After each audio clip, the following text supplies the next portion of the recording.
Saudara-saudaraku yang kekasih di dalam Tuhan,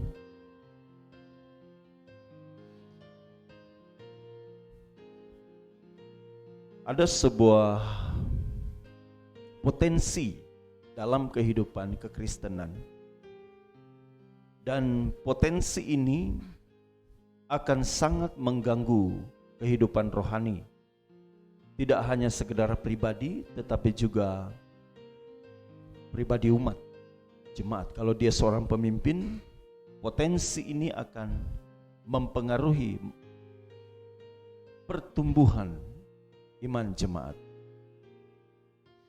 Dan potensi ini tentunya akar dari segala kejahatan, akar dari kehidupan yang tidak memuliakan Allah.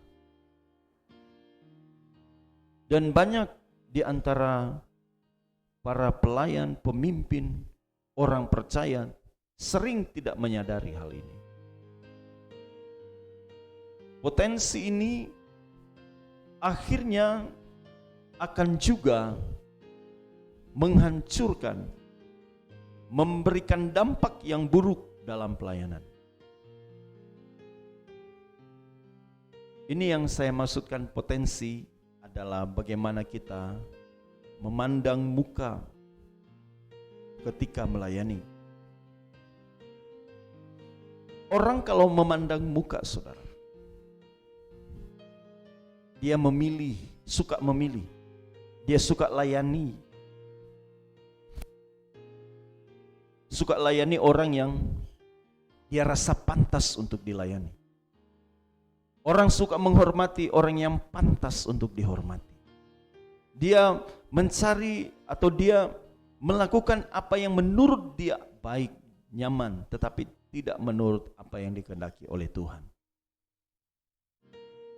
Kadang kita terjebak di dalam gereja, kita lebih menghormati orang yang lebih kaya dibanding orang miskin. Potensi ini, saudara, merusak gereja. Tidak hanya sekedar gembala yang tidak boleh demikian. Tidak hanya sekedar pelayan yang merasa bahwa orang yang kaya, orang yang punya kedudukan tinggi dalam pemerintahan lebih layak dan pantas dihormati dibanding orang biasa yang tidak punya kedudukan, tidak punya harta. Tetapi banyak di antara kita, sering kita memiliki potensi yang demikian. Hamba-hamba Tuhan lebih menghargai mereka yang beruang daripada tidak beruang. Lebih memperhatikan, lebih hargai gereja yang besar dibanding gereja yang kecil. Ini adalah potensi merusak. Potensi ini pada akhirnya menjerumuskan. Demikian juga sebenarnya model-model seperti ini pun ada di sekitaran jemaat. Jemaat kalau melihat bahwa dirinya merasa lebih baik dari jemaat yang lain, dia merasa layak untuk berbangga diri. Dia akan melihat yang layak dihormati adalah orang yang lebih tinggi derajatnya dari dia. Sedangkan orang yang di bawah itu dianggap sampah. Banyak gereja-gereja hancur. Pemimpin-pemimpin gereja itu lebih memperhatikan mereka-mereka yang cukup mapan, yang memberikan kontribusi. Sedangkan mereka yang sepertinya tidak memberikan kontribusi, tidak memberikan sesuatu yang berdampak, sepertinya tidak perlu diperhatikan. Kadang kita lupa, saudara, Alkitab mengajar orang yang memandang muka, saudara, dibenci Allah. Makanya Alkitab juga mengajar, jangan kau pakai kehidupan iman kita ini hanya untuk memandang muka. Jangan karena kita melihat bahwa mereka, orang-orang yang di bawah kita, harusnya menghargai kita, kita tidak layak menghargai mereka, tidak menghormati mereka. Rusak. Pelayanan model begini rusak. Makanya kita banyak terjebak kalau kita masuk ada di area-area seperti ini. Maka sangat mudah sekali berpotensi untuk menjadi penjilat. Karena kenapa? Karena melihat yang di atas lebih baik dihormati, yang di bawah tidak perlu. Maka menjadi penjilat itu gampang sekali. Tapi saya heran juga saudara, di gereja penjilat masih lebih dihargai daripada orang-orang yang memiliki integritas. Saudara-saudaraku, firman Tuhan ini mau disampaikan kepada kita agar kita tidak boleh memandang muka. Ini demi kepentingan pekerjaan Allah. Ini demi kepentingan kerajaan Allah. Ini bukan untuk kepentingan organisasi, ini bukan untuk kepentingan pribadi, untuk kepentingan gembala. Ini untuk kepentingan kita semua. Kita bergerak melayani pekerjaan Tuhan. Kita melakukan segala sesuatu. Kalau kita melihat yang lemah, kita support, kita berikan dukungan. Kita berikan perhatian khusus. Yang sudah mapan, yang sudah kuat, saling menopang, saling menasihati, menguatkan. Terus demikian adanya. Baik itu dari organisasi, kehidupan pelayanan, kehidupan keluarga, saling mendukung. Itulah yang terbaik, tidak memandang muka. Rusak pelayanan kita saudara, kalau kita memandang muka. Kehidupan orang-orang percaya di masa sekarang ini, kita tertantang saudara, untuk hati kita teruji. Apakah benar hati kita itu terpaut kepada Allah, atau justru terpaut kepada hal yang lain? Hanya karena kepentingan kita mengorbankan orang lain. Hanya karena kita mau diri kita saja yang dihargai dan dihormati, kita menghancurkan, melupakan orang lain. Potensi ini saudara yang sering merusak gereja. Berapa banyak di antara orang-orang percaya di gereja ada yang menjadi penjilat? Berapa banyak saudara?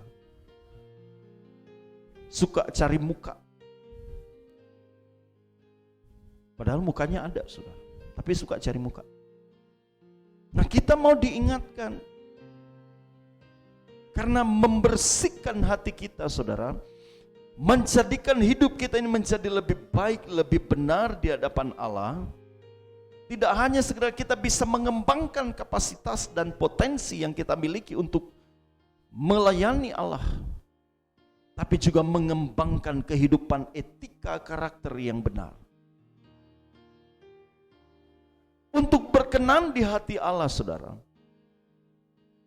kadang kita harus juga mengerti sejauh mana Allah berkenan atas kehidupan kita, atas segala yang kita lakukan. Saudaraku yang kekasih di dalam Tuhan, dalam khotbah saya semalam saya katakan, tidak semua orang yang ada dalam pelayanan, yang melayani Tuhan, benar-benar mengerti kehendak Allah. Si bungsu dan yang si sulung. Yang bungsu terhilang di luar rumah. Si sulung hilang di dalam rumah. Yang bungsu hilang karena kenapa? Tidak mengerti kehendak Allah. Tetapi kemudian ketika dia sadar dia berdosa, dia kembali dan dia mengerti bapaknya pasti menerima dia. Yang sulung sudah melayani hebat luar biasa, tidak pernah menyakiti hati papanya, selalu memberikan yang terbaik. Tetapi apa yang terjadi? Ketika yang bungsu datang, dia mendengar ada pesta, dia tidak mau masuk ke dalam rumah. Dia berkata, tidak pantas yang bungsu dilayani oleh papanya.